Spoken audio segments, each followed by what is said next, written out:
Akalain mong pwede naman palang i-display ang bawang, sibuyas at luya nyo. Halika, i-unbox natin at i-assemble itong nabili kong fruit tray sa online. Matagal ko na tong nakikita ang tray na to, kaso di ako bumibili. Kasi parang madali lang siyang masira. Pero guys, tingnan nyo naman kasi itong dati kong lagayan. Nagkakahalo-halo sila dito kaya ang hirap kumuha. Kaya nag-decide na lang talaga akong bumili. At ito na siya, tingnan nyo naman kung gaano kaganda. Akala ko madali lang talaga siyang masira, pero kalain mo yun, tig 1 kilo mahigit yung mga nilagay ko dyan. Pero kayang-kaya niya.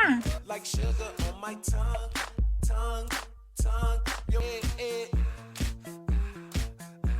like sugar on my tongue, tongue, tongue, your body is so sweet, sweet, sweet. Invite me if you come, come, come. Like sugar on my tongue.